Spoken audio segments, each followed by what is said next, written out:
barometer kita membuat perubahan. Bagaimana nilai sehat itu sangat berharga ketika seseorang itu dia terkena penyakit, baru dia merasakan nilai sehat itu sangat mahal. Maka kenapa dikatakan bahwa bekam ini bukan alternatif, tetapi saya katakan bekam ini adalah pengobatan utama. Kenapa? Bekam ini adalah pengobatan langit, sederhana, praktis, tetapi mengena pada titik sasaran. Dan diakui oleh para dokter ketika saya menguji USBN di Medan, maka ada beberapa dokter, Dokter Kodri, Dokter Hendra, itu adalah dokter jantung, Dokter Biomed, Dokter Darah, Dokter Agus Rahmadi. Mereka bukan hanya menjadi anggota saat itu lulus menjadi USBN, tetapi mereka meneliti secara ilmiah hasil daripada darah bekam dan hasil setelah orang dibekam. Apa hasilnya? Masya Allah, dengan ilmiah dia yakin. Tapi seorang muslim memandang itu dengan apa? Iman. Dengan basyirohnya, dengan yakinnya bahwa di balik sunnah ada kejayaan. Apalagi sampai pada tingkat nilai daripada pahalanya. Man tamassaka bi sunnati 'indal fasad ummati fal ajru ati syahid.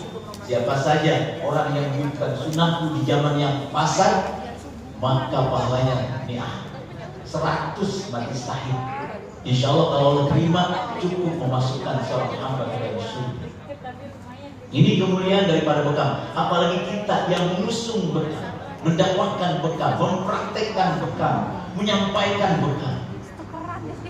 Maka bekam ini akan terus berlaku sampai akhir zaman, walaupun terjadi perubahan virus, perubahan penyakit, generasi penyakit terus berkembang, tapi bekam akan terus berlaku untuk mengobati itu semua penyakit. Maka itu di zaman kata Nabi, sebaik-baik pengobatanmu adalah bekam.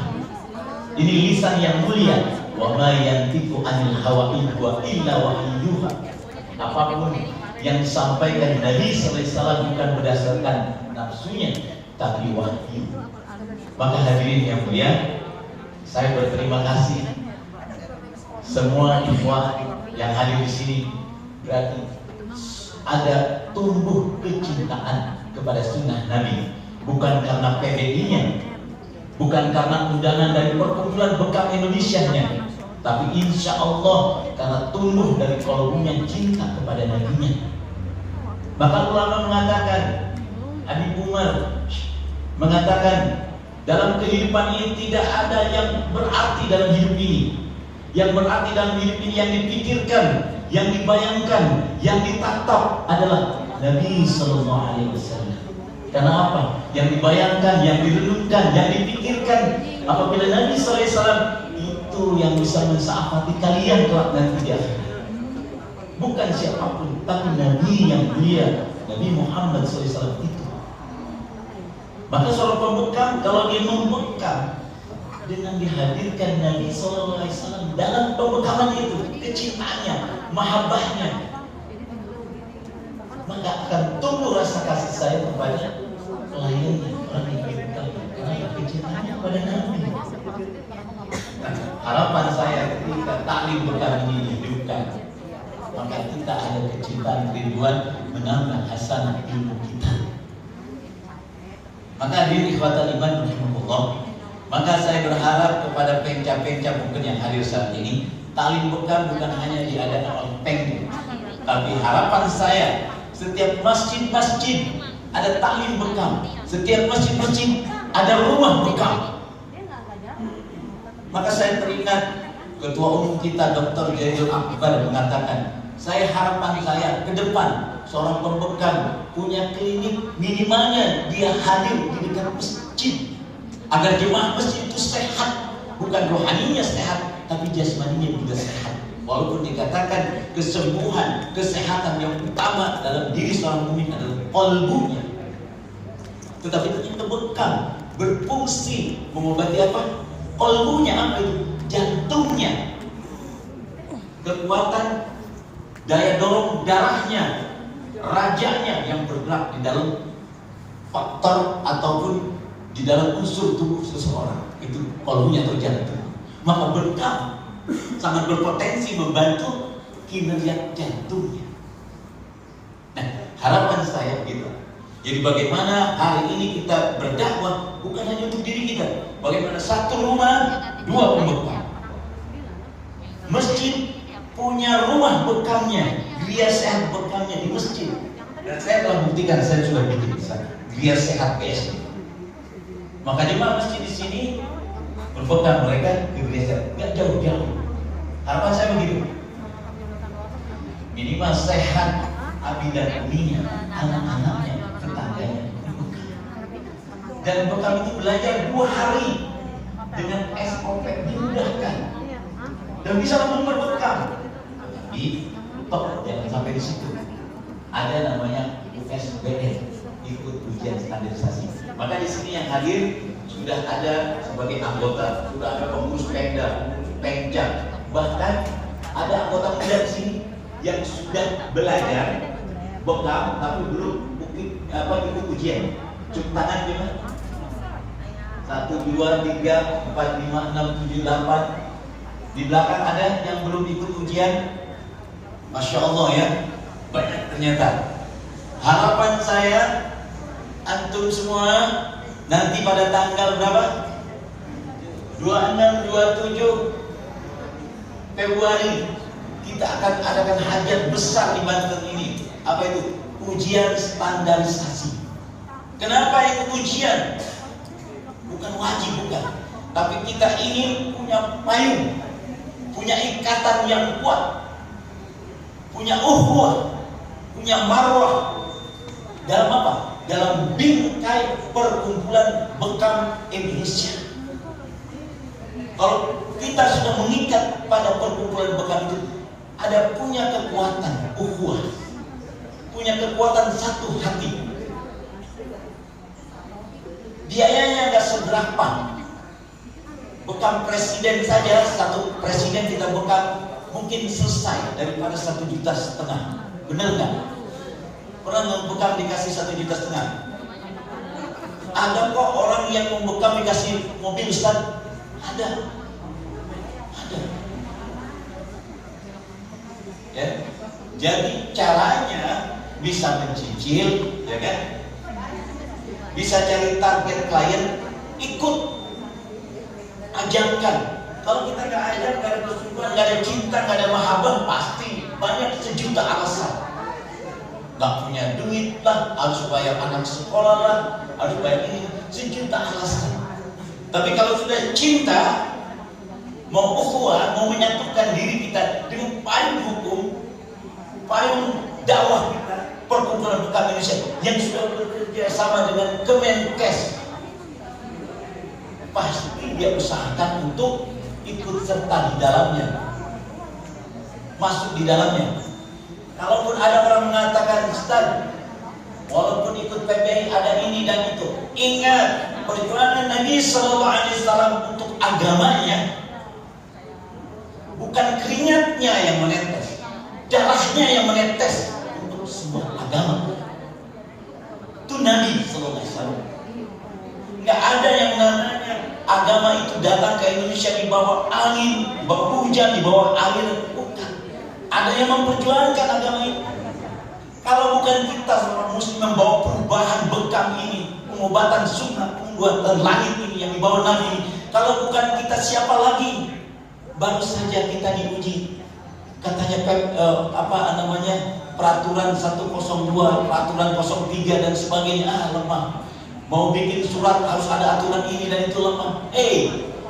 Kita ini hidup di dunia, masih ada langkah-langkah, masih ada jalan, masih ada 1000 jalan menuju Roma, menuju Madinah.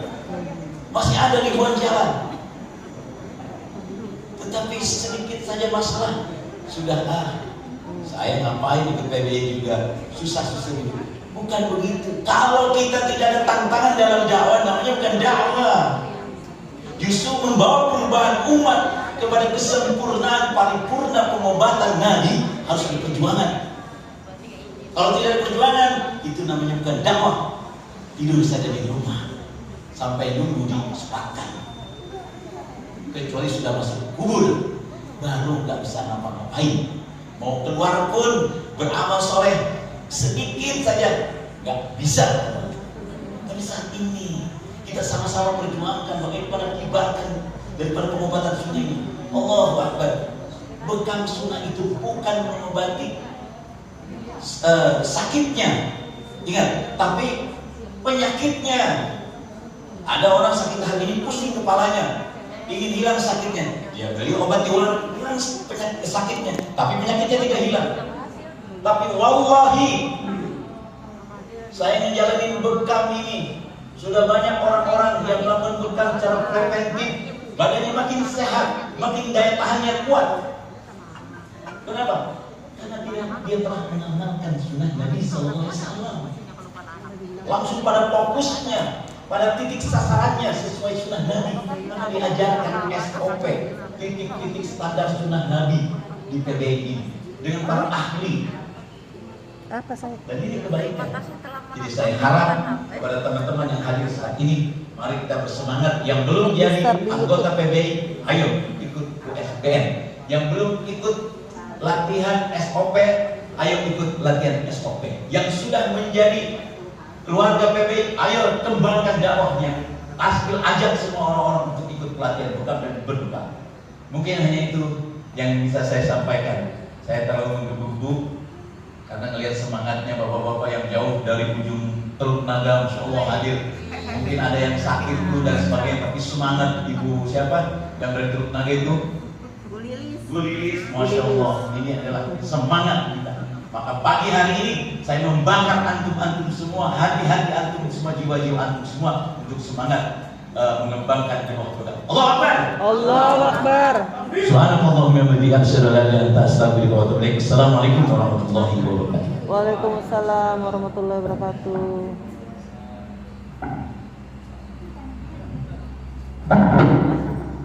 Jazakallah khairan Ustaz Iskandar yang sudah memberikan semangatnya.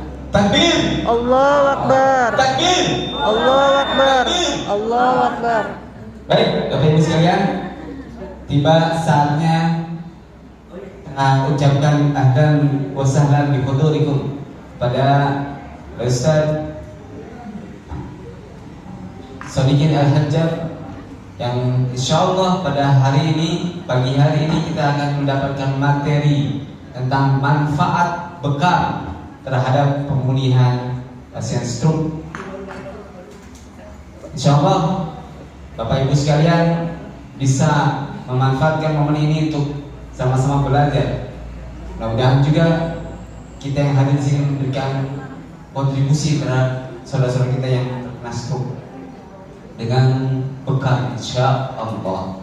Baik, tidak berpanjang kalam, mungkin sedang bersiap-siap. Ustaz Sodikin, sebelumnya diperkenalkan bahwa beliau dari pengurus pusat Perkumpulan Bekam Indonesia di bidang hukum yang senantiasa memberikan legal pada kita semua. Jika ada mungkin dari kita yang anggota PPI melakukan salah-salahan ataupun hal-hal yang tidak yang hal yang di luar jalur Perkumpulan Bekam Indonesia.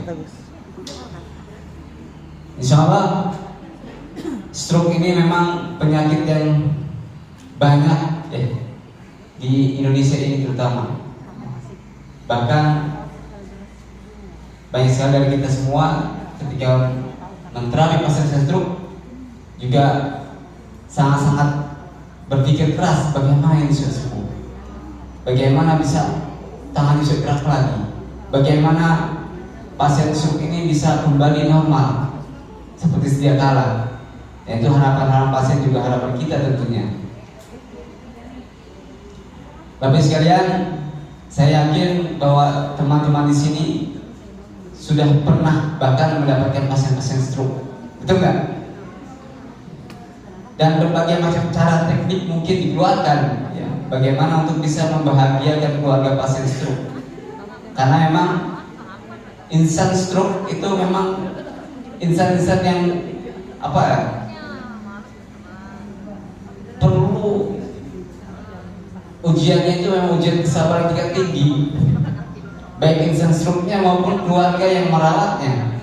Maka dari itu mungkin nanti bisa menjadi bahan diskusi kita kepada Ustadz Sodikin yang akan memaparkan materi ini, bagaimana kita sebagai seorang terapis dan juga mungkin sebagai apa istilahnya motivator juga kepada pasien, terutama insan stroke, untuk bisa terus punya semangat untuk tetap beramal di dunia. Mudah-mudahan itu semua kita dapatkan di sini, dan tentunya hal ini menjadi energi positif buat kita sebagai seorang terapis mendapatkan upgrading keilmuan bekal di Perkumpulan Bekal Indonesia.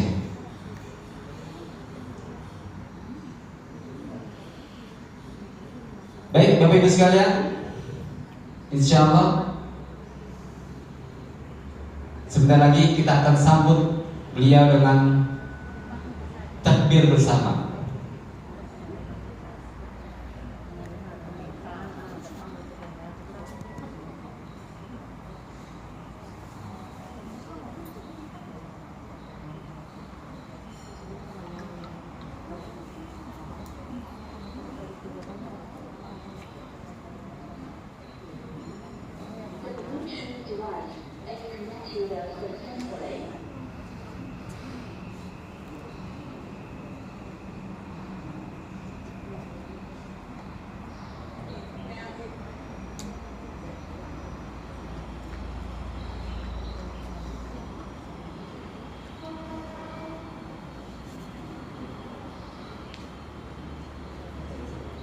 Baik, mari takbir. Allahu Akbar.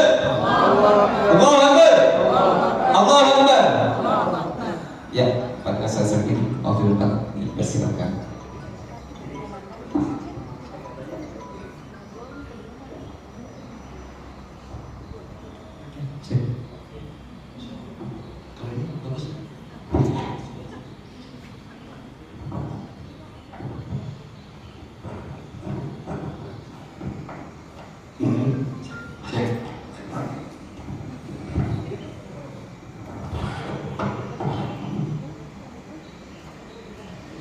Bismillahirrahmanirrahim. Assalamualaikum warahmatullahi wabarakatuh. Waalaikumsalam warahmatullahi wabarakatuh. Nggak seimbang yang jawab. Assalamualaikum warahmatullahi wabarakatuh. Waalaikumsalam warahmatullahi wabarakatuh. Alhamdulillah. Allahumma shalli ala Muhammadin wa ala alihi wa sahbihi wa sallam. Rabbi shrah li sadri wa yassir li amri wahlul 'uqdatam min lisani yafqahu qawli. Rabbi a'udzubika min hamazati sayati wa rabbi yahdurun. Alhamdulillah, Taufik, insyaallah hari ini kita di Kali Kesehatan dan bisa berwajah untuk silaturahim di lokasi yang sangat strategis, dekat. Kemudian jadi sering dari sini. Ya, jadi alhamdulillah tidak terlalu jauh juga dari pusat PBI yang berada di Depok. Tapi meski disikapi aneh, meski dianggap sesuatu yang masih dipertanyakan dan sebagainya, Masya Allah sejauh ini perubahan berkat sudah luar biasa. Ya, jadi belum lama ada tim kami yang diundang, Dr. Sia dan tim diundang ke MUI Pusat, Majelis Ulama Indonesia Pusat, dan ternyata ketika bicara bekam, ya kan, yang dipahami oleh MUI adalah Perkumpulan Bekam Indonesia. Insya Allah, jadi gaung kita PBI ini memang sudah kemana-mana. Jadi kalau mau bekam ya PBI, gitu. Bekam ya PBI. Kita buat bahas yang non PBI ya, tapi gerakan kita memang sudah dari tahun 2008 dan itu sudah masuk periode keempat ya. Kita dan sejauh ini mereka juga perjuangan yang kita klaim sebagai ilmu sunnah, yang kita klaim sebagai ilmu dakwah, yang kita klaim sebagai jihad kita, gitu kan? Ternyata dalam perspektif pemerintah harus terukur, bisa dipahami terukur. Terukur itu artinya secara umum kalau bahasa awamnya adalah aman dan memang bermanfaat. Nah kalau bicara aman secara konteks peraturan pemerintah kan harus detail amannya. Amannya gimana? Bermanfaat, manfaatnya apa? Mana bukti kemanfaatannya? Mana kajiannya? Nah kajian ini yang dimaksudkan. Mana kajian-kajiannya? Mana bukti kalau dia bermanfaat? Mana kalau dia bukti aman? Sementara kalau bicara ke pemerintah lagi adalah aman dan manfaat tadi harus terukur tadi. Artinya ada orang yang kompeten mengukur itu. Atau siap diukur kan? Siap dong. Anggota PBI harus siap diukur. Karena pernah terjadi dari Litbangkes turun tangan langsung ke lapangan untuk waktu itu sederhana sih kata beliau, kami ingin tahu apakah buku merah yang kalian pegang itu dijalankan atau tidak. Atau jangan-jangan hanya karena asbab dipentingkan buku itu ketika mau ngadepin USBN. Setelah itu ya ditutup lagi. Yang benar yang mana? Gitu. Jadi bukunya ditutup karena ditemukan ternyata ketika Litbangkes saya turun ke lapangan untuk mengecek betul nggak anggota PBI patuh terhadap SOP. Ternyata nih temuannya lumayan menantang. Apa dengan penantangnya? Ternyata setelah 3 tahun lepas dari USBN, saya ulang ya, setelah 3 tahun lepas dari USBN, bahkan dia dipastikan melenceng dari SOP. Itu temuannya. Kok melenceng gimana? Udah suka-suka deh gaya dia bekamnya, udah nggak ngacu ke buku merah, ribet katanya. Nah tuh, makanya pemerintah berat mengasih peraturan. Kenapa? Lah, ini nanti bahaya dong. Bahaya. Nyoba kita kan paling demen coba-coba ya. Apalagi kasus stroke kan asik bener coba bekam sini tanpa tahu hitungannya. Nah ini yang akhirnya kembali ke PBI kan dioper-oper lagi. Ayo gimana caranya nih? Karena kalau memang aman dan terukur tadi ya jelas. Makanya bahasa mudahnya apa? Disuruh masuk kuliah. Udah tuh pasti terukur deh gitu akhirnya. Udah deh harus diploma 3. Maka pemerintah nguyu-nguyu bikin PP 103. Demi apa? Demi keamanan dan keterukuran. Ya memang bukan cuma bekam yang kena, karena kan di global kan. Nah akhirnya kan tetangga sebelahnya komputer mau nggak mau sudah mulai kan. Nah kita juga ditarget sebentar lagi mungkin akan masuk ke sana. Wah terus gimana dong kalau udah diploma 3? Kan udah tua, duit. Ya kan? Gimana dong? Ya namanya sebuah pergerakan mau pasti ada siasatnya dong gitu. Jadi kebutuhannya adalah bukan terus kita nanti yang sudah tua, yang sudah pusing, yang sudah masuk kuliah gimana kan? Ya artinya tetap aja lah hadir di forum-forum.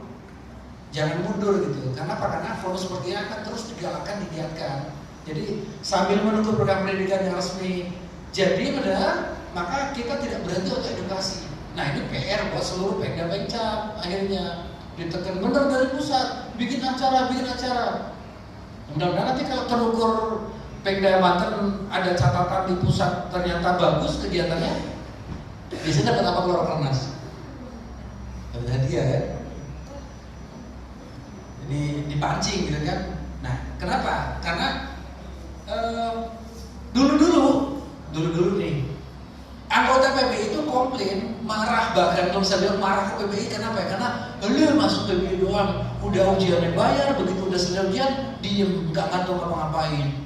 Mau kerja aja susah, mau bikin SPP aja susah, boro-boro dibina. Akhirnya terbinasa. Nah, alhamdulillah hari ini kan nggak ada cerita, ya.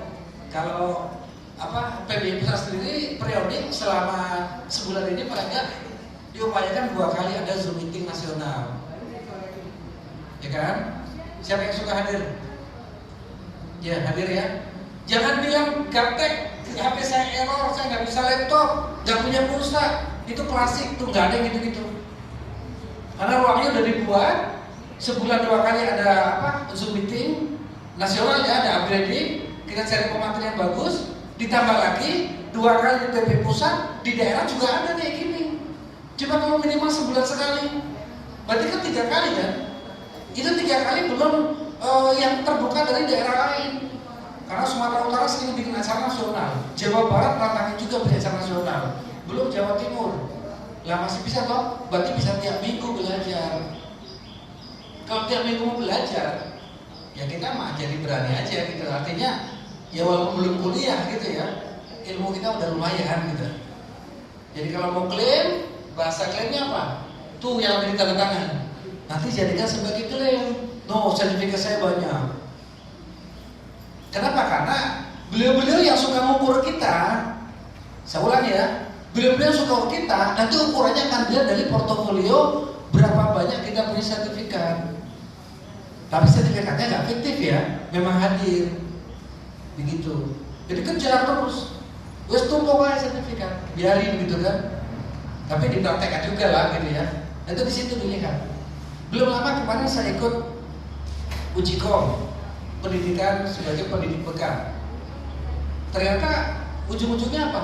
Seluruh kegiatan saya ditanya, ngajar kayak gini, ngisi seminar, ngisi taklim, belajar di mana berkasnya dan sebagainya, ditanya semua. Dan agak mengkhawatirkan apa? Portofolio paling rendah adalah 400 poin. 400 poin, banyak itu. Nah, bila karena kegiatan kita istiqomah terus-terusan begini, akhirnya kita mencukupi. Bahkan kemarin kurang lebih sih kalau ini mungkin hampir dari 1000 poin. Nah ini kan yang ngukur kan demen, nah ini bagus nih, ini kompeten nih gitu kan. Padahal belum 5 liga kan. Nah gitu maksudnya, jadi teman-teman semangat terus. Nah hari ini kita bahas apa nih? Stroke ya. Mengkhawatirkan bahas stroke ya, penyakit yang apa? Ya cukup mematikan ya. Jadi termasuk penyakit yang dihitung-hitung berbahaya, stroke. Ini nomor WhatsApp saya 081388459845. Kalau ada mau konsul silakan. Kemudian Facebook saya dan Instagram saya adalah Sodikin Bekam. Sodikin.bekam atau Sodikin_bekam kalau Instagramnya. Nanti biasa turahin tambah panjang. 081388459845. Lanjut. Sebelum masuk ke bahasan tentang stroke, nanti saya akan buka sedikit tentang stroke ini apa, bagaimana terjadi dan sebagainya, terus apa resikonya dan sebagainya. Baru setelah itu kita akan lihat apakah bekam bisa mempengaruhi atau bekam malah membahayakan itu stroke. Tapi sebelum itu, teman-teman, ini lazim, apalagi terapis muda ya, ini terapis yang baru jadi gitu ya. Alamiah sekali apa gerangan kita kalau bisa handle air sampai sembuh gitu ya, itu kita langsung, apalagi kasusnya nggak sekali 2 kali nih, berkali-kali ada klien PK tertentu dan ternyata faktanya ada progres, sembuhlah katakan gitu ya. Ini biasanya kalau udah mencukupi 5 orang, 10 orang, itu udah mulai angkat dada. Nanti kalau ada orang bahasanya underestimate, ngenyek gitu kan, alah itu baru jadi kemarin aja udah belagu gitu kan, dia langsung pengen ngomong membuktikan bahwa saya itu bisa mengerjakan ini itu. Tuh faktanya saya bisa kok gitu kan. Memang untuk jadi terapis yang tahu itu perlu waktu. Tapi bagaimanapun, karena ini volume di masjid lagi kan ya, kita bicara tentang bagaimana Timbul Nabawi. Ya, mudah-mudahan cukup. Maka kita juga harus mengacu kepada apa yang kita sepakati di konsensus agama kita ya, maksudnya konsensus ya. Memang Quran mengatakan bahwa ya di surah Ibrahim, wa idza maridtu fahuwa yashfin. Itu tolong ditancapkan betul dan biar dia ngalir di darah kita. Wa idza maridtu fahuwa yashfin.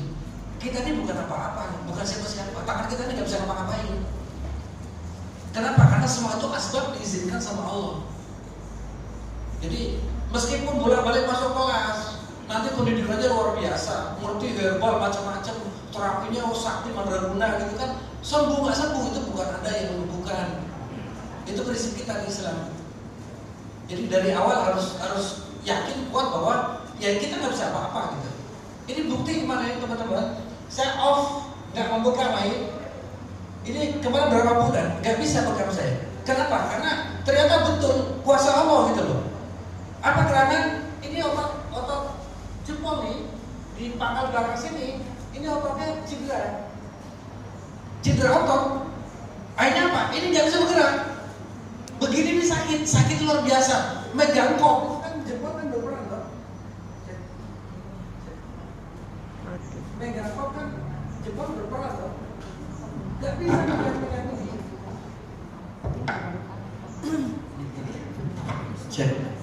Jadi gak bisa tangan saya megang pompa.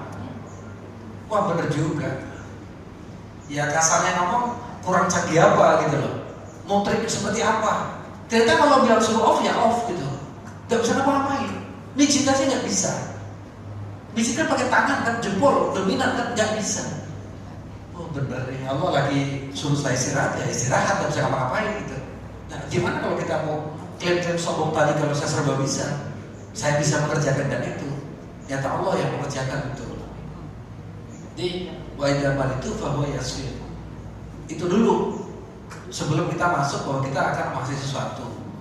Kemudian kita juga harus paham. Ini kalau kita baca-baca katakan Ibnu Qayyim gitu ya, dibalik lagi ke sana gitu kan. Ini sebenarnya kenapa sih kok sakit gitu? Jadi nanti kalau ketemu klien sakit, ya kalau gampangnya kita kan bilang ini kurang tidur sih, ini stres sih, ini makannya ngaco gitu kan. Kita nggak bilang kenapa dia sakit, kenapa Allah pengen dia sakit gitu. Kenapa Allah pengen dia sakit? Kalau kita di Muslim diajarkan sakit itu apa gerakan? Ya kan? Ya sakit itu kan paling nggak kalau secara awal kita kan 3. Satu apa? Satu sedang dinaikkan derajatnya. Begitu ya kata Kiai ya. Dikasih sakit karena disuruh sabar naikin derajatnya. Yang kedua apa? Sedang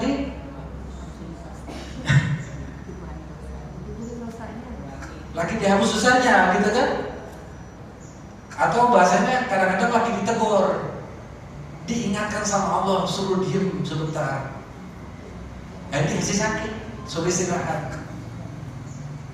Kan banyak kejadian, orang tiba-tiba sakit gak jadi berangkat, ternyata teman yang berangkat kecelakaan. Gitu kan? Jadi sengaja dihambat sama Allah dengan sakitnya itu supaya memang lagi ditunda gitu loh. Yang terakhir apa? Kenapa dikasih sakit? Karena udah keterlaluan, kata Allah, sakit aja lu sekalian gitu. Udah keterlaluan gitu. Mungkin udah maksiat banget lah, udah makan dan sebagainya, udah sombongnya luar biasa, maka dikasih sakit. Nah teman-teman nih terapis, kira-kira kalau orang sakit, kira-kira yang mana yang benar dari 3 yang tadi? Apakah lagi diuji, diangkat derajatnya? Apakah lagi ditegur sama Allah, diingatkan, atau lagi diazab? Mana yang benar? Semua. Ya kan? Semuanya bisa benar kan? Nah ternyata ini bagian dari diagnosa. Antum harus tahu dia sakit kenapa. Orang kena stroke, langsung kita ceramah, wah kenapa ini karena tar dulu, coba masuk dulu nih orang kenapa bisa sakit. Jangan-jangan tadi Allah sedang menyelamatkan dia, atau Allah sedang mengazab dia sekalian. Nah antum cari tahu. Maka latar belakang orang sakit itu dicoba dimasuk dulu, dicari tahu, sehingga nanti akhirnya clear apa. Kenapa? Karena kalau antum udah ketemu nih kenapa sakit, insya Allah ke depan enak, handle-nya enak banget. Jadi bukan raba-raba dari fisiknya saja ya, tapi ini kenapa, dari mana kok dia sakit. Saya pernah menangani kasus stroke sampai 2 tahun ditangani, perubahannya cuma sedikit aja. Jadi kitanya harus sabar yang terapi kayak nih. Dan saya dari awal bilang ada curiga, saya bilang ke istrinya, Bu, nanti suatu hari ibu akan paham bahwa ibu akan sangat bersyukur dengan sakitnya bapak. Maaf nih, bapaknya orang punya posisi jabatan penting di pemerintah, gajinya lumayan, posisinya tinggi, strategis. Tahu stroke-nya langsung stroke hemorragik ya, yang pecah pembuluh di otak, langsung kolaps koma sebulan kalau nggak salah ya. Kira-kira pensiun apa pensiun? Semua fase segera dicabut semua. Udah terpuruk, gak bisa apa-apa di rumah. Tapi saya bilang nanti ibu akan bersyukur dari kondisi ini. Ibu akan bersyukur. Nah ternyata kita ekspansi bareng. Saya ada feeling kayak gitu. Ternyata setelah 2 tahun si ibu bilang, Mas, saya baru paham sekarang. Saya bersyukur banget ya Allah. Terima kasih Bapak sakit ya Allah. Terima kasih Engkau berikan suami saya penyakit ya Allah. Oh, istri kok kayak gitu, gimana tuh? Jadi faktanya memang ada kondisi yang akhirnya dia tersadar bahwa dia memang harus sakit gitu. Dan istrinya sangat bersyukur. Kalau nggak begini saya mungkin ya entahlah, mungkin komunikasi mereka jelek tak apa gitu ya. Tapi faktanya adalah bersyukur banget ketika bapak sakit, jadi saya baru sadar gitu. Ternyata harus begini hidup gitu. Nah, apa? Dan terus gimana? Ya sadarnya udah terlambat. Ya udah begitu keadaannya, udah suaminya udah invalid gitu kan. Itu kata orang-orang yang berpikir secara jasmania. Dan kita tidak ajarkan hanya dari jasmania saja. Ternyata orang keluarga ini malah makin luar biasa, karena berkah pertama adalah ketika si bapak tadi sakit kolaps gak bisa apa-apa ya. Ternyata anaknya menikah nih. Dan ini ya bahasa umum lah, kita tahu kalau dapat pasangan keren gimana gitu loh. Ternyata pasangannya adalah orang yang dohef gitu. Dan ini juga ibunya bingung, nih gimana anak saya kok bisa punya istri orang yang kayak gini, padahal kami kan sedang terpuruk gitu kan. Yang dia bilang, oh saya paham Mas, dan Allah sedang punya kehendak kan. Udah ikutin aja Bu. Itu stroke ya, uniknya begitu. Kemudian apa? Ya kalau sakit gak sembuh ya, kalau Rasul mengatakan likulidain dawaun kan, setiap penyakit pasti obatnya. Nah, maka kita sabar bersama-sama untuk mencari bekam obat terbaik.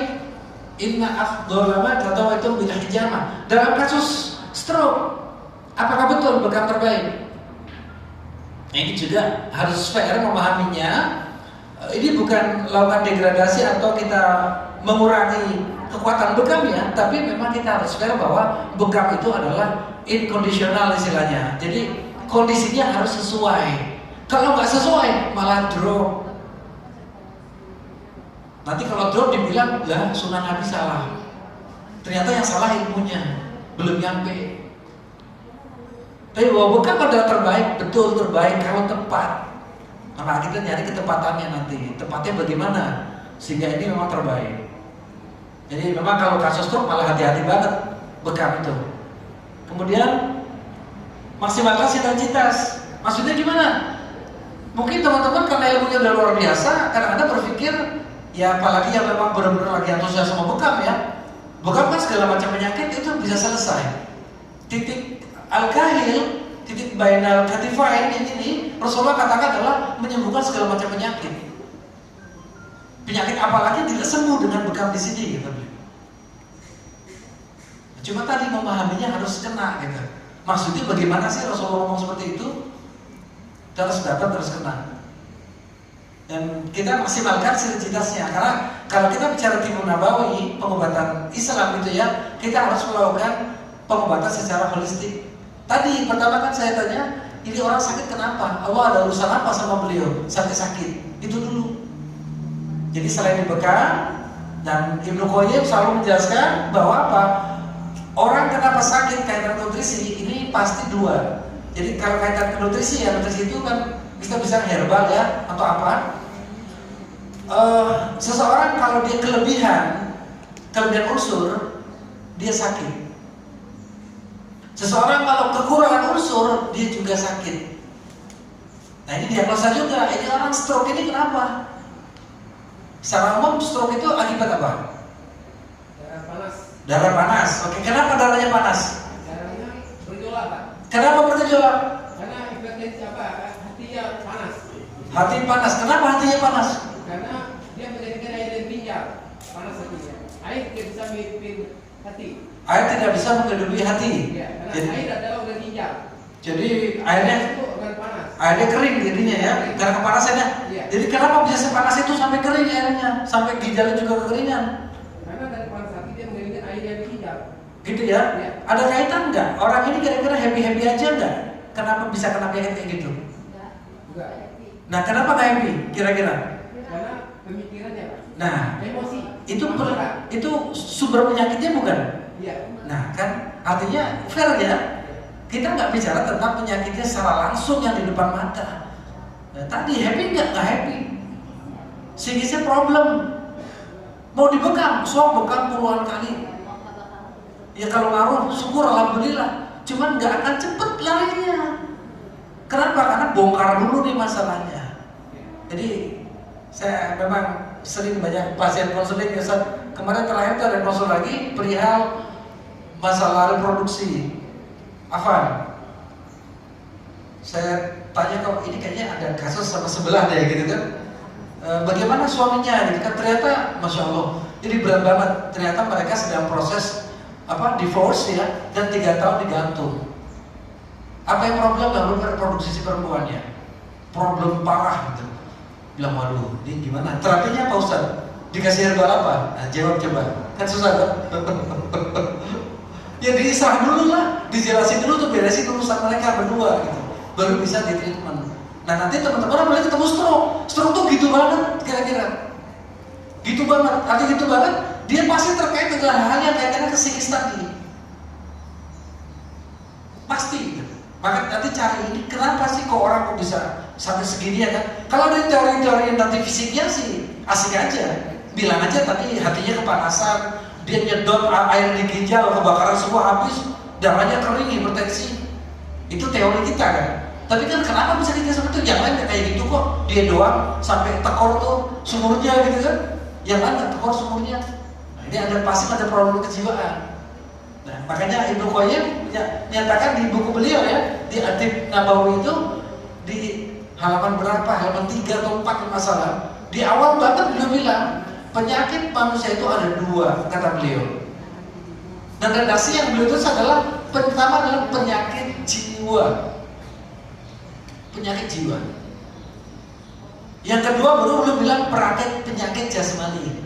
Nah ini kode nih, ini semacam apa ya? Kode yang Ibnu Qayyim buka sehingga kita para terapis mulai, oh kenapa beliau ngasih signal kayak gini? Kok beliau nyebutnya jiwa dulu baru jasmani? Nah ternyata diaplikasikan nih, beliau paling sering menemukan kasus bagaimana ternyata jiwa dulu coba dicek ini ada apa gerangan, baru nanti fisiknya akan mengikuti. Jadi jangan datang langsung kalkulasi, Pak ini bekam 3 kali, nanti minum daun dewa, nanti minum ini, minum itu, nanti habis bekam saya pijat, habis bekam saya begini, di tulang belakang harus terapi dan sebagainya. Tapi ternyata masalahnya sama istrinya, nggak kelar di terapi, nggak kelar, nggak bisa. Maka masuk cari dulu ini kenapa? Oh ternyata mohon maaf kerjanya begadang, ya kan? Nongkrong di pos, rokoknya kalau malam 2 bungkus, tidur jam 3 pagi. Kalau pagi dia harus berangkat kerja, ya kan? Ini kenapa? Akhirnya kena stroke. Obatnya apa mau dibekam? Gak bisa dibekam. Nah kita harus cari tahu ini kenapa penyakit ini datang. Kaitannya kemana? Dan begitu kita udah yakin, udah lihat, polanya kayak gini nih, saya tahu nih caranya. Ya, ingat sekali lagi, Ibnu Sina juga memberikan satu batasan. Kata beliau selalu, insya Allah bismillah, gitu. Jadi begitu mau masuk adalah insya Allah bismillah. Gak langsung klaim, ini 3 kali ini 4 kali nih. Ini nanti dihabisin Bu ya obatnya. Ini nanti begini ya, bukan begitu. Kata Ibnu Sina adalah insya Allah bismillah. Ayo kita masuk, kita jalan bareng. Mudah-mudahan Allah memberikan izin. Itu ciri khas terapi kita. Coba lanjut.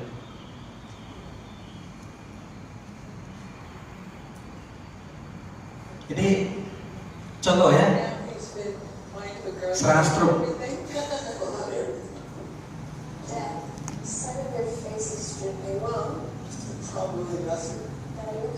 Ya, mulai serangan datang. Raise your arms up in the air for me. Are you okay? Gracie, call 911. I should Honey? Tim! This is our floor. Tim, look at me, Gracie. Tell them to hurry. Tim, look at me, Tim. Dr. Martin is having a stroke. Anyone is having a stroke? Tim, what's going on? My husband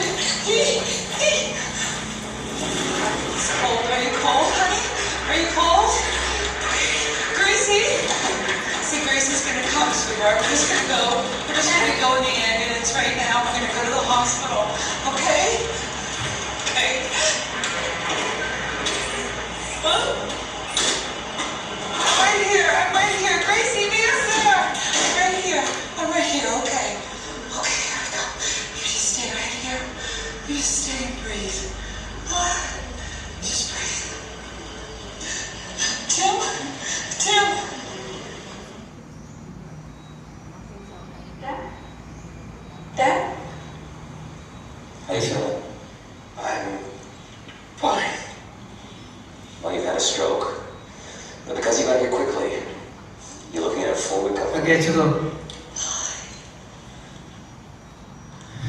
Dan mungkin teman akan ngalamin di depan mata. Mungkin sudah ada beberapa yang ngalamin ini.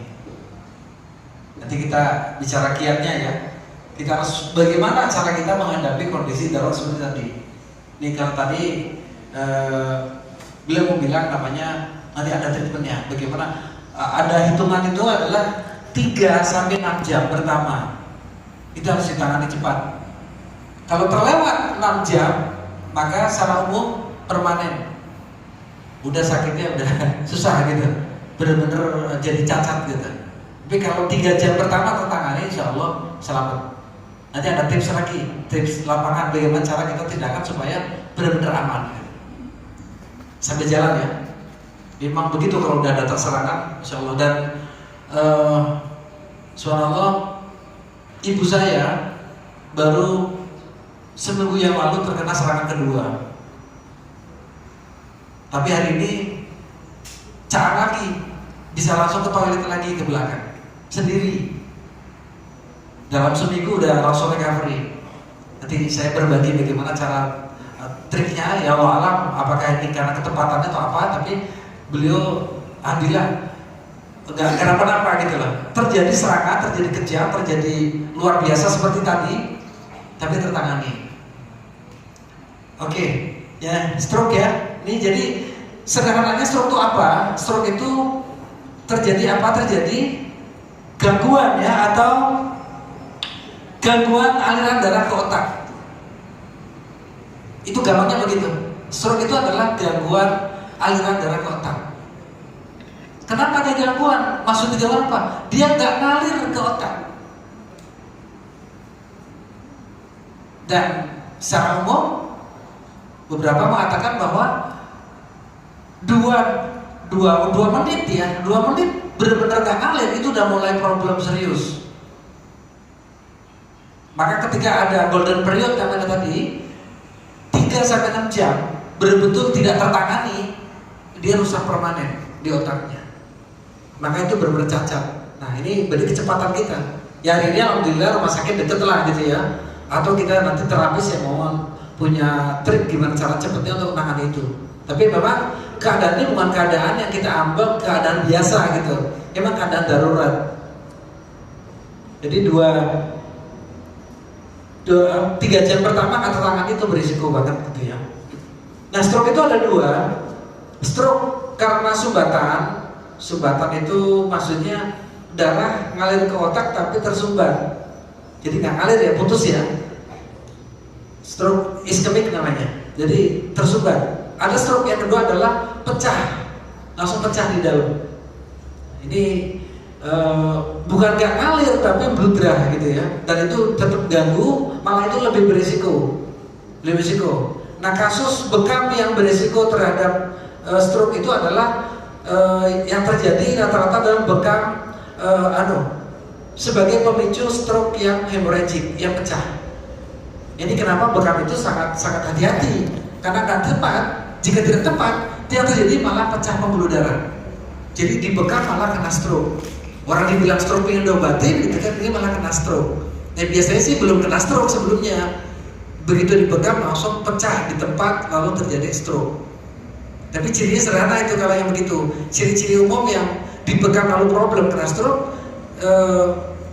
kita lihat hariannya adalah memang dia punya tensi darah tinggi. Itu cenderungnya dia tensi tinggi. Dan di tahap lanjutan kalau bicara bekam, terapi bekam itu adalah memacu kerja jantung.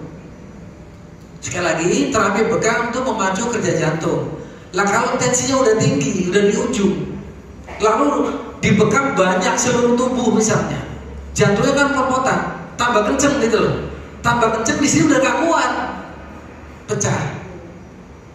Itu kenapa orang darah tinggi nggak boleh dibekam, atau bekamnya pakai cara lah.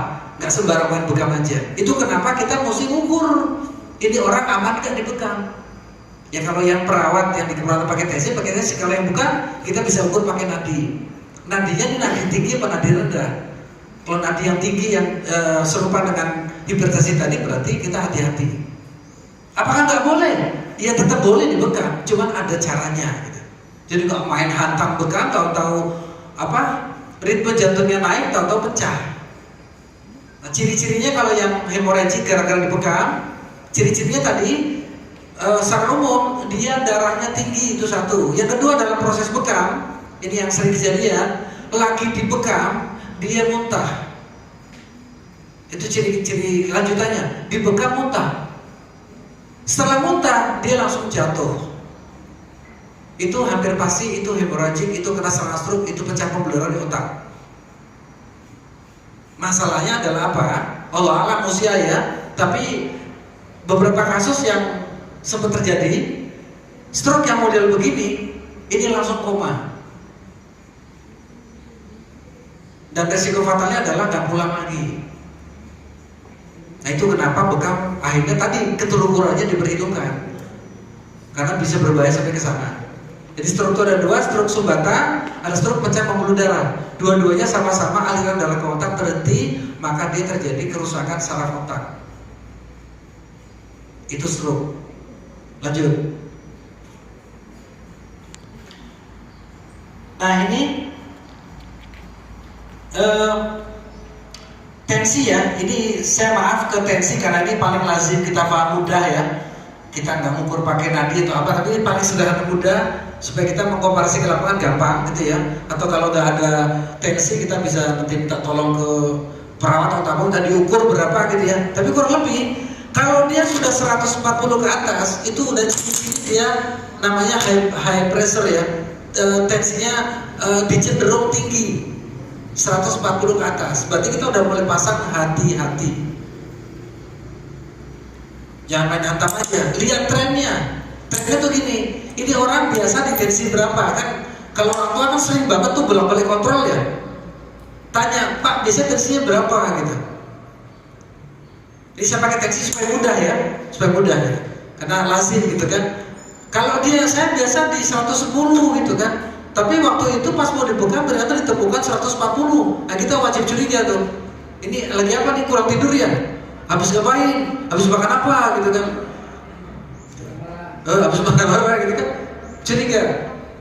Nah, kalau kita nggak pakai tensi, berarti kita ukur nadinya kira-kira di atas 95.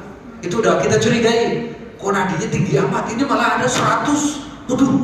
Itu ciri-ciri orang lagi jantungnya lagi tinggi ritmenya, dan itu kemungkinan salahnya adalah korelasi ke tensinya lagi naik.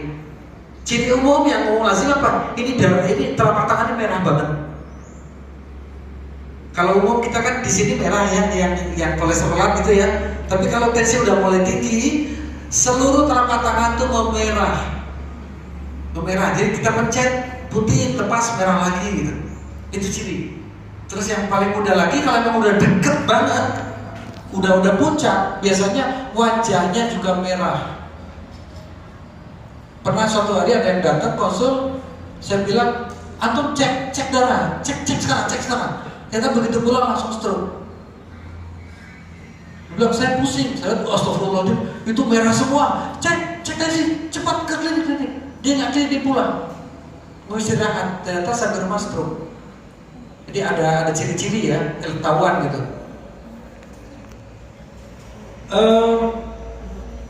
Jadi penyakit ini kayak tadi, kalau terlambat memang bisa bikin cacat tubuh ya.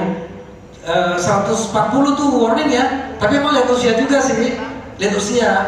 Tapi kalau anak muda segitu tuh udah, wah ini ada apa nih gitu kan? Hati-hati, jangan main hantam bekam. 100, saya biasa 140 nggak apa-apa kok. Ya nggak apa-apa, mungkin dia segitu terbiasa. Tapi kita cari tahu, ini kok 140, Anda biasa di berapa? Nanti kita jangan apa, intinya sudah 140 ke atas sudah hati-hati. Karena kadang-kadang gini teman-teman, misalnya dia 150 lah biasa kalau gitu ya, tapi kita nggak tahu kerentanan apa jalur di otak dia itu mungkin di 5 jilid kemudian tuh nggak kuat mau pecah. Dia udah 160 nih misalnya 160 dan dia bilang saya udah biasa segini sering kok. Tapi kita, kalau sering nggak apa-apa lah. Ini apa dia punya pembuluh darah, ada toleransi kan? Tapi kita nggak tahu itu udah di ujung tuh di otak itu dikit lagi gitu. Begitu kita bekamnya langsung lagi banyak sekaligus 20 titik misalnya juga kan, jantung langsung tok, nggak mau. Nah itulah tadi ciri-ciri tadi pasti akan muncul. Jadi dia akan muntah mungkin atau jatuh gitu. Kalau dari itu gimana? Alamnya gimana? Dan suatu hari ada yang konsul, Ustaz ini begini gimana? Terus apa yang sekarang? Sekarang kami di UGD. Tadi dealnya apa dengan pasien, dengan keluarganya? Dealnya mereka nggak akan nuntut kalau terjadi apa-apa karena mampir dibekam. Saya udah bilang ini beresiko. Dan subhanallah waktu itu telepon lagi dibilang klien saya meninggal barusan di UGD. Kan ngeri ya begitu. Itu memang harus hati-hati gitu. Cuma tadi dealnya kalau berani masuk berarti jelas. Jangan sampai kita sok-sok berani main handle bekam, terjadi sesuatu lalu keluarganya lapor polisi, repot gitu. Jangan sampai ke arah sana. Oke lanjut. 140 hati-hati ya. Terus lanjut. Nah ini secara umum ini ada namanya kalau bahasa medisnya itu apa? Transient ischemic attack atau serangan stroke selintas. Ini sebenarnya kejadian lazim. Istilahnya kalau orang capek, kalau orang stres kenapa tuh ada kondisi kayak kita tuh apa ya? Mungkin bahasa Arab tuh kayak kita zonk gitu loh. Tiba-tiba tulalin gitu, bingung aduh, gitu kan? Itu mungkin memang ada sedikit katakan aliran tuh tadi tiba-tiba nggak lancar gitu. Cuma kalau sampai 2 jam kejadiannya kok masih tulalin, wajib curiga. Ada kadang-kadang kan, astagfirullah. Terus diajak ngomong gak nyambung kan? Itu tuh umum, semua orang ngalamin. Tapi kalau 2 jam kayak gitu, itu wajib curiga. Ini kenapa kok udah 2 jam belum loading juga? Jangan-jangan ada mulai kesumbat. Nah kalau dalam 24 jam ternyata kejadian, udah wajib deh. Wajib cek. Walaupun belum kejadian dia welo-welo gimana. Karena itu udah ciri banget kalau tianya itu udah masuk kepada suspek ini hampir stroke gitu. Cuman ketahuan kebetulan karena dia sadar kok 24 jam kok saya tulalin gini ya, nggak nyambung gitu kan, kayak pusing gimana gitu kan. Nah cek segera, cek ke yang kompeten untuk cari tahu. Jadi sebenarnya umum tiap kita nih kayak sedikit kayak nggak masuk ke otak. Makanya apa? Makanya kan kita disuruh sujud.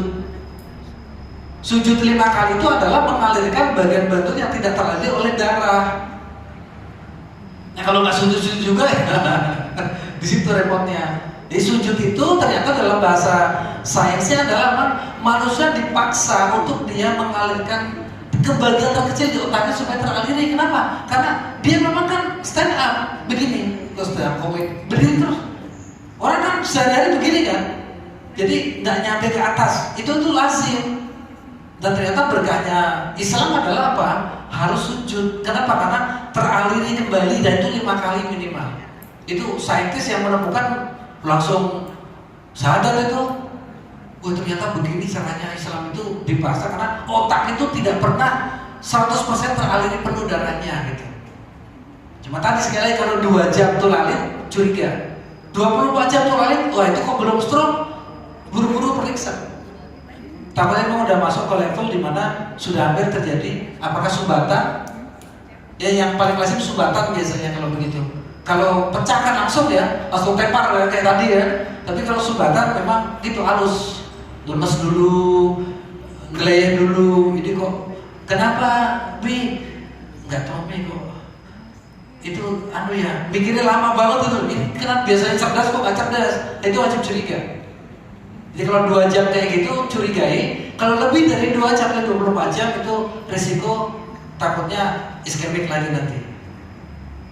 Apalagi tambah berpikir keras. Nah ini pesan untuk ibu-ibu nih, mohon maaf. Kalau lagi darurat mendadak, ini afanjidah. Ada apa-apa minta keputusan suaminya sekarang juga, tapi ternyata udah oleh kayak gitu, itu langsung stroke. Kawan saya udah ngalamin. Jadi kawan saya tiba-tiba stroke. Ini orangnya orang rapi ya, selama ini oke aja, nggak ada kendala apa-apa. Tahu pagi-pagi stroke, begitu sudah sekian hari saya datang, saya langsung ke istrinya. Kemarin kenapa? Suamimu dimarahin ya, kayak gitu. Ternyata memang semarah-marahnya hari itu tidak pernah marah segitu ke suami, dan suami lagi tulalin tadi, dia lagi ada gangguan darah ke otak. Itu benar-benar kejadian, jadi udah langsung ampleh. Dia benar-benar pressure metal itu bisa langsung percepat stroke. Jadi kalau suaminya tuh lalit, sabar aja, jangan-jangan gitu kan. Jadi kasih jahe lah, suruh sujud lah atau apa gitu. Kok dari tadi dia ngomong kan nyamuk kenapa sih Bi gitu. Abi denger gak sih? Oh gitu kan. Langsung sepanang kan, ternyata suaminya lagi proses ini tadi namanya TIA ini. Jadi hati-hati. Lanjut.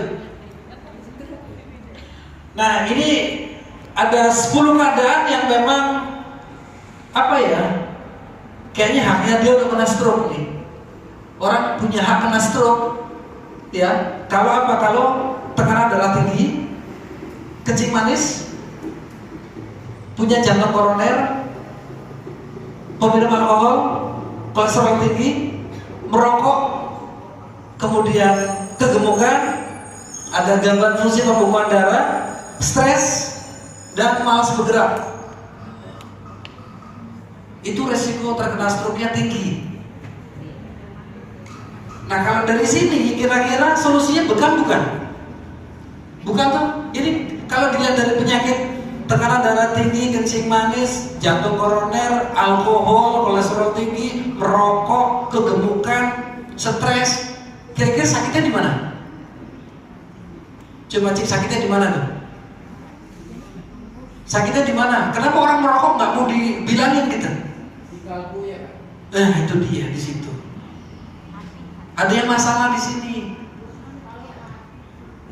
Jadi ternyata ini kalau kita dari perspektif Islam, obatnya itu bukan di otak-atik badannya loh sebenarnya. Lalu kita gagah banget punya bekam kayaknya enak nih. Kita sadar pakai bekam selesai urusan gitu. Ya ternyata penyakit ini penyakit ya memang dibikin lah istilahnya. Dibikin. Makanya tadi kenapa stroke? Kita cari tahu ini polanya kenapa nih orang. Ngapain dia? Sehingga nanti apa dengan berkahnya sakit itu kita bisa merubah pola dia. Kenapa? Karena ternyata stroke itu berulang. Saya pernah ketemu klien yang sudah 7 kali kena stroke. 7 kali, kayaknya langganan amat gitu ya. Dan ternyata rokoknya nggak bisa dilepas. Ya wes susah gitu. Udah 7 kali kena serangan tapi rokoknya nggak mau ditaruh. Malah dikasih tahu galaknya galakan dia gitu kan. Waduh. Terus gimana? Ya ternyata, ya saya kembali lagi sih, ternyata ilmu komunikasi saya perlu di-upgrade ternyata gitu. Bilangin dia nggak kena-kena gitu kan. Stroke sampai 7 kali. Kemudian yang usia lanjut memang yang katakan udah 60 tahun ke atas ya secara umum memang beresiko. Artinya kalau kita udah di atas 60 tahun berarti memang saklek apa pola hidupnya harus dibenerin gitu. Nggak lagi kayak anak muda kemarin suka-suka begadang, suka ngapain, apalagi berhenti ngerokok, itu mah faktor resikonya udah tinggi kalau di atas 60 tahun. Lanjut. Ciri umum ya, ciri umum ya. Ini kalau ciri yang tadi, ini kalau yang kaidah standar di lapangan tuh ada namanya FAST, fast. Bahasa Inggrisnya cepet gitu ya. Cepet tuh gimana? Pertama, ya kalau ada kayak tadi boleh kok pelo-pelo gitu kan, kok tiba-tiba kayak gini-gini, duduk tonton gini, bukan? Itu coba di apa? Diajak komunikasi terus disuruh senyum, gak bisa, wah gak bisa senyum, itu face, wajah dulu cek, gak bisa senyum, waduh, lanjut yang kedua, arms, apa? Coba tangannya gini dua-duanya, Pak angkat satu Pak, angkat yang kiri, angkat yang kanan, itu dia pasti yang satu gak bisa. Kalau udah mulai berserangan ya, jadi tadi gak bisa senyum, yang kedua tangannya yang satu bisa atau gak bisa, wah ini kayak udah ciri-ciri banget nih gitu kan. Terus yang ketiga apa? Speech. Apa speech ini? Diajak ngomong bisa nggak? Jelas nggak dia ngomongnya? Ini positif ini. Makanya terakhir adalah tayang cepet-cepetan. Cepet-cepet. Ya bahasa kita mah nggak usah. Mobilnya nggak ada gimana? Udah pakai kelamaan dulu pakai motor kayak apa cepet. Pokoknya sekarang juga dibawa ke yang memang bisa nangani ini gitu, cepet. Gitu. Jadi lihat wajahnya bisa senyum apa enggak, ya kan? Kemudian coba tangannya bisa nggak direaksi dua-duanya, Kemudian apa, diajak ngomong bisa apa enggak? Kalau udah nggak bisa tiga-tiganya berarti ini kayaknya stroke deh. Buru-buru ditangani. Ini terakhir ada tips ya. Ini 11 pasal 11-15 ya. Oke, jadi kalau di umum ya, coba kata saya dikit. Ini umum aja kalau bahasanya apa, tubuh mati rasa, kesemutan dan sebagainya. Tapi yang pokok ada tadi wajahnya bisa senyum apa enggak. Kemudian itu tangan dua-duanya bisa diangkat, jadi di gini dua-duanya, Pak angkat, Pak yang kanan Pak angkat bisa. Yang kiri nggak bisa. Duh, ciri-ciri nih. Terus diajak ngomong, jelas gak tuh omongannya? Udah mulai belok kan biasanya kan, wah ini kena ada gitu kan. Jangan lari, jangan panik. Apalagi biasa ada yang lanjutan itu apa? Dia langsung kejam apa? Orang Jawa bilang tuh murus-murus. Gimana ya? Jadi ya maaf nyabain aja ya. Langsung gini. Gitu terus meleleh gitu. Ini keluar, ngeces gitu kan. Wah, ini beneran udah di atas yang itu tadi. Itu buru-buru harus ditangani. Ntar saya kasih tips terakhir ya. Lanjut. Nah, yang kita harus paham lagi kalau menangani kasus stroke ini apa? Jadi, afwan jiddan, bukan, sekali lagi ya, bukan bagaimana program antum itu bikin dia buru-buru bisa lari. Atau kita klaim, Pak nanti kalau saya terapi tangannya bisa gini lagi Mbak. Bukan itu. Karena tadi kan, sekali lagi afwan, antum datang ke orang yang udah pasca stroke nih misalnya. Ya itu masalahnya tadi tertangani nggak? Dia ke dokternya kapan? Dia ke rumah sakitnya setelah berapa jam? Nah kalau ternyata setelah 5 jam baru rumah sakit, lalu kita datang klaim-klaim bisa. Itu Allah alam dah gitu. Tapi kalau dia baru kejadian langsung ditangani, belum sejam lagi, ya mudah-mudahan bisa gitu. Jadi jangan datang dengan memberikan ekspektasi bahwa dengan diterapi sama kita itu nanti akan normal lagi gitu. Karena itu hampir pasti orang kalau kena stroke ya siap-siap dia kena cacat. Psikologi itu yang dibangun. Terus gimana? Ya Allah udah kasih nikmat banyak sejauh ini, kalau Allah minta kan hak dia. Gitu. Jangan-jangan tangan kita selama ini yang kiri memang suka ganggu orang. Lalu apa? Akhirnya menahan tangan itu untuk ganggu lagi. Ya bersyukur dong, jadi gak kena dosa lagi. Yang gitu-gitu dan nasihatnya ke arah sana. Cuman gak usah banyak ceramah juga, kadang-kadang mereka malas banget juga ya. Nah, yang umum ya lumpuh, indera perasa hilang. Ini yang pokok adalah perubahan mental. Nah, yang umum banget yang agak berat itu apa? Orang-orang yang kena stroke itu dia akan kena yang namanya mentalnya berat itu apa? Kena post power syndrome. Ini hampir pasti rata-rata kena. Tahu maksudnya nggak post power syndrome? Ya tadi saya bilang, ini pejabat nih. Pokoknya staf lurah lah, keren gitu kan. Dapat mobil lagi gitu kan. Itu strategis lah di kelurahan usianya, kita tahu kena stroke. Itu biasanya apa? Yang tadi selamanya otoriter, selama ini bisa berdiri begini, kalian begini-begini. Begitu stroke langsung melepon tuh. Dan cenderung apa? Cenderung narik diri, nggak mau ketemu orang, malu. Nah ini yang memang sebenarnya bukan dibekam, itu dulu diangkat gitu. Saya ada nggak jauh itu di dekat ya di sana lah. Tadi sebut tempat saya nyari lagi. Dia seorang petugas lah, officer yang suka begini kalau pagi gitu kan. Sekarang nggak beri keluar rumah sama sekali, blas, nggak mau ketemu tetangga, blas. Padahal dulunya gagahnya udah luar biasa gitu. Itu bukan dibekam obatnya, tapi dibangun mentalnya. Mentalnya dibangun. Beberapa ada lagi saya kenal itu dulunya petinju hebat. Kemudian sekarang kerjanya jadi di keamanan ya, dan senior banget di sana. Kemarin kena stroke, sekarang lagi-lagi nggak berani ketemu tetangga sama sekali. Ini kalau diobatin susah juga kan. Jadi ternyata yang berat adalah di post power syndrome.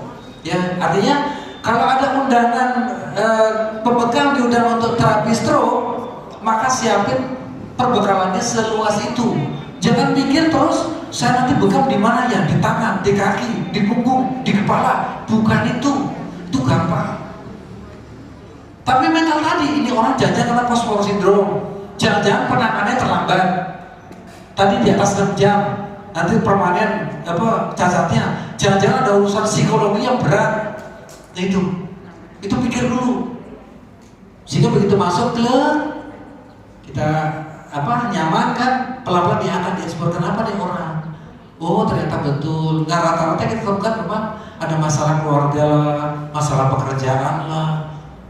Dan begitu kita ini, tapi optimis. Ini masya Allah nih. Kalau penanganan tepat di sini ada tepat, tadi terapinya tepat, nutrisinya tepat, tindakannya tepat, kemudian psikologi dibangun tepat. Saya takjub dengan salah satu klien saya itu di pasar Minggu. Saya datang itu posisinya terbaring, facial palsy, mukanya lumpuh, sampai dia punya mata ini nggak bisa ditutup, jadi begini. Ngomong masih lumayan.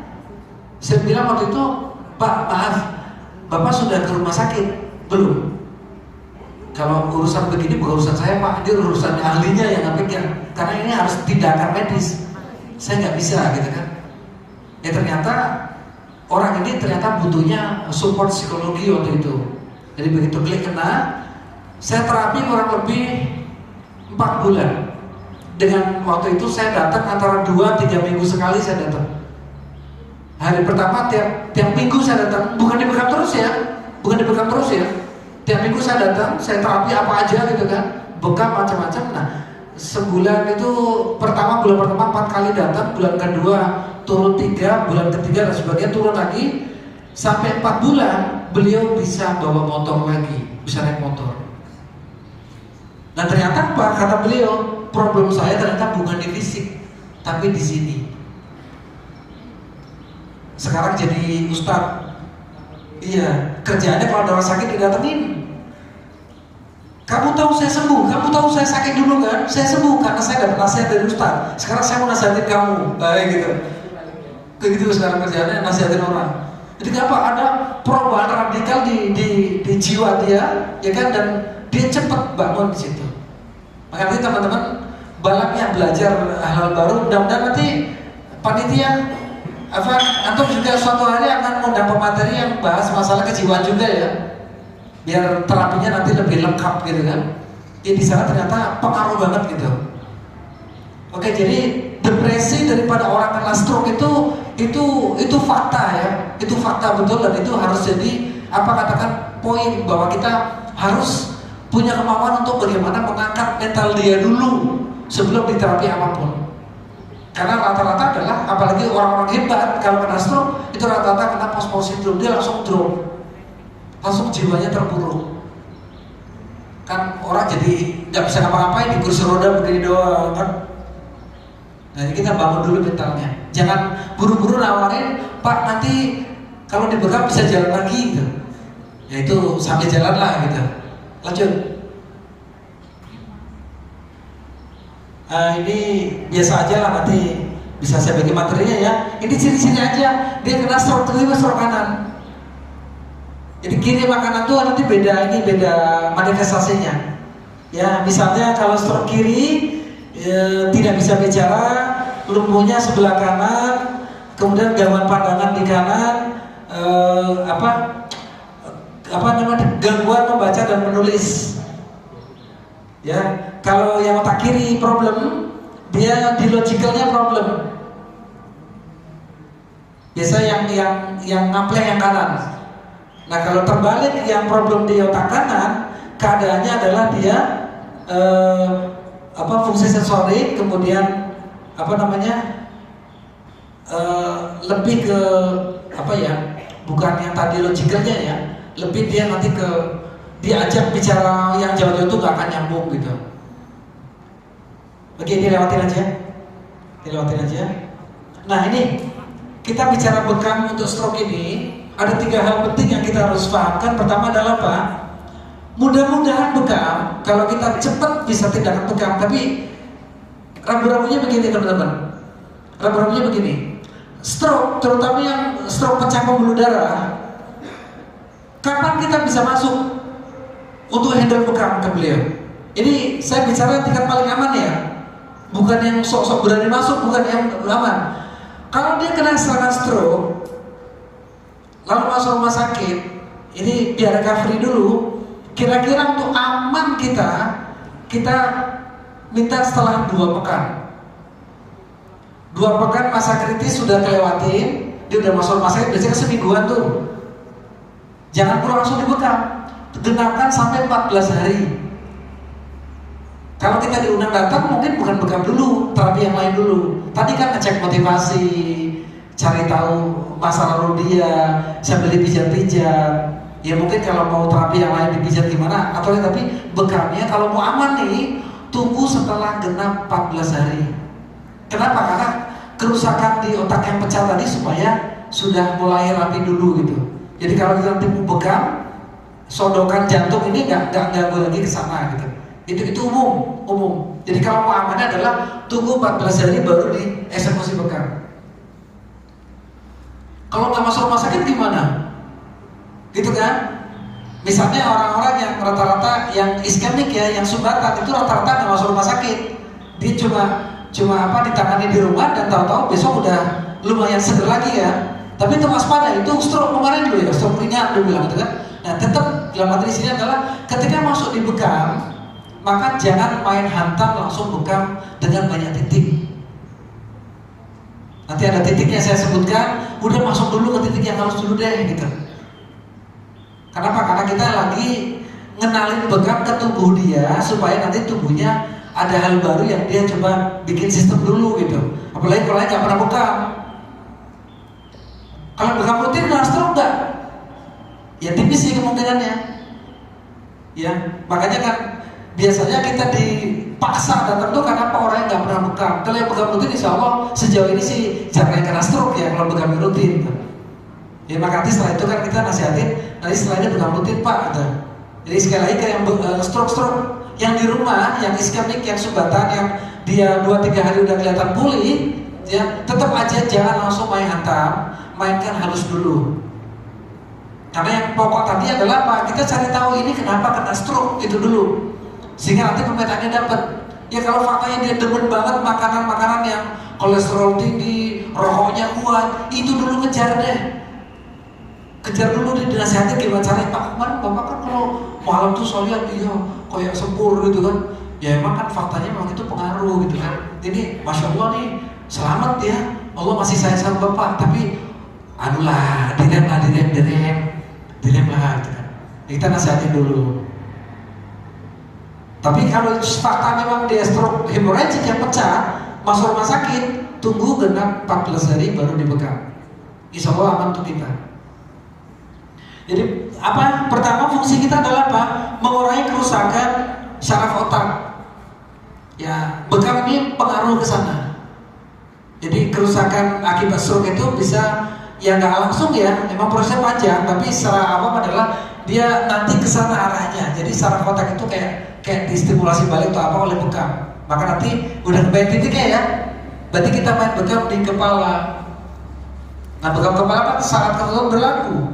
Kalau orang yang nggak kuat kan nggak boleh gitu kan, karena bekam di kepala. Titiknya titik kepala nanti dibekam. Kemudian menurunkan angka kematian. Nah ini bagi yang memang stroke, teman-teman mungkin yang belum ngalamin akan kaget ya. Kalau kita ketemu orang kena stroke, lalu masa rehabilitasi sudah selesai, 14 hari sudah selesai, lalu kita mulai masuk terapi, itu Masya Allah loh, itu cepat banget loh sembuhnya, cepat banget. Cuma kecepatannya korelasinya tadi ke kesadaran dia juga gitu. Kalau kita sadarin orangnya supaya berubah, lalu dibekam, terapinya cukup, itu mau cepet banget. Orang kalau saya rawat tuh kadang-kadang apa ya, mereka bilang yang datang nih, teman-teman datang, wow, this is miracle katanya. Dia bilang, wah Anda dapat mukjizat katanya gitu. Orang kemarin terkapar, kok sekarang udah bangun, ada mukjizat. Nanti belum lirik ke kita biasanya, wah masya Allah itu malaikatnya gitu. Wah kan hati-hati tuh, kalau kita nggak tahu tuh hancur aja urusannya. Dia bilang itu malaikatnya.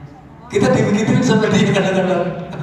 Jadi saat kita masuk, profesional biasa, dia bilang itu malaikat yang dikirim. Hati-hati, ini tipuan setan ya. Kita langsung nunduk, masya Allah, ya kita sama-sama belajar Pak. Gitu. Kemudian apa? Yang ketiga yang pokok adalah apa? Bekam. Ini sangat dibutuhkan untuk apa? Untuk antisipasi jangan sampai terjadi lagi stroke ulangan. Jadi kalau dia udah sadar merubah pola hidupnya, yang 10 tadi resiko dia kena stroke itu dirubah, kemudian dibekam rutin, itu memang sejauh ini ya rata-rata permanen, nggak kena stroke lagi. Artinya bukan bekam yang hebat ya. Bukan, tapi apa? Perubahan dia terkait kepada dakwah bekam ini loh. Jadi bekam itu jadi alat untuk mendakwai dia supaya berubah menjadi orang yang baru. Ya sekali lagi bukan tadi klaim-klaim, wah bekamku keren bisa membantu orang. Ingat bekam itu pintu untuk orang itu sadar gitu. Dikit lagi ya. Itu lanjut ke bawah. Jadi sekali lagi mengurangi kerusakan sel, kemudian menurunkan kematian dan mencegah stroke berulang. Nah ini kita bicara tata laksana ya. Jadi apa sama dengan tadi. Nah naik lanjut. Kita selesaikan. Nah ini titiknya. Yang titik satu adalah umum mughis. Ini memang kayak langsung, kalau awam itu langsung sumbatan diambil. Jadi kayak gitu ya. Padahal di dalam otak ya. Maksudnya apa? Ada teori yang disebut teori apa? Refleks ya. Jadi kalau kemarin Dr. Kodi bilang ada namanya titik terdekat atau dermatom ya. Jadi kita menstimulasi organ itu di dekat organ itu gitu. Dan ternyata itu pengaruh. Jadi ketika di otak emang ada problem, emang bekamnya dekat otak gitu. Cuma saya tadi ada ketentuannya, nggak sembarangan ya. Jadi umum mughis, apalagi kalau di hadis memang umum mughis adalah titik yang utama. Kata Nabi, umum mughis itu di satu hadis dibilang al-hamah disandingkan dengan titik bainal katifain. Begitu ya. Jadi umum mughis atau hamah sama aja, dibekam bareng dengan titik bainal katifain, titik kahil itu ajib jiddah. Tidak ada penyakit yang tidak terangkat kata Nabi. Jangan bilang 20 titik, 2 titik hukul, yaitu titik umum mughis sama kahil sekaligus dibekam. Kata Nabi, tidak ada penyakit yang tidak terangkat, semua terangkat. Itu tadi kan yang stroke tadi, ngapain kita langsung main hajar 15 titik? Tahu-tahu malah stroke beneran gitu ya. Udah mainkan aja itu dulu. Umum mughis sama kahil. Umum mughis. Karena efeknya memang langsung. Karena lagi-lagi tadi stroke dibilang kan kaitannya ke psikologi kan. Titik psikis, titik depresi, titik gangguan jin, titik kena teluh di mana? Di sini kan? Kepala. Titik itu diambil. Lanjut. Kita selesai dikit lagi. Kemudian al-yafuh. Di mana al-yafuh? Ayo yang ada buku merah, al-yafuh di mana?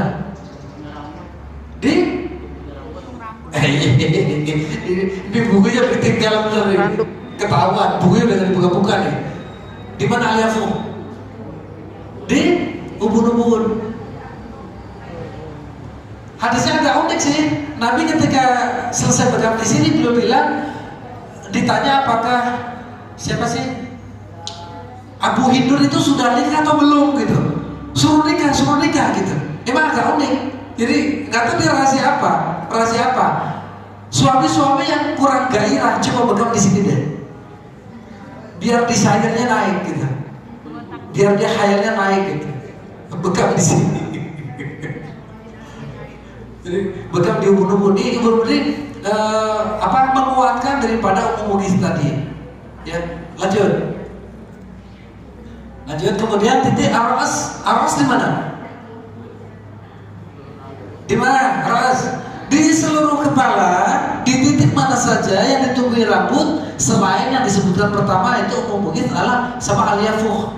Jadi boleh di mana saja. Nah, biasanya ini titik lokal kaitannya ke kebutuhan. Misalnya, aduh pusingnya di sini, aduh pusingnya di sini, aduh pusingnya di sini. Nah, kita bisa mengarah ke sana. Ingat, kalau aman ya. Kalau aman memungkinkan silakan dilanjut ke RMS. Karena orang stroke kadang-kadang memang ada keluhan tambahan yang dia protosin sekalian lagi digundulin gitu, jadi nanti gampang. Coba lanjut. Terus ada air, ini pengaruh banget. Ada itu di leher belakang ya. Ini kaitannya ke sirkulasi kepala tadi. Jadi inilah kayak bantu banget untuk problem yang ke iskemik tadi yang sumbatan. Jadi kayak kita potong dulu, hampir-hampir kayak gitu ya. Jadi kita tarik dulu tuh kejenuhan darah yang memang tipikalnya bakal boku itu ditarik di situ, maka ke atas plong. Sumbatan di situ diangkat, itu pengaruh banget untuk yang problem stroke yang iskemik ya, yang sumbatan.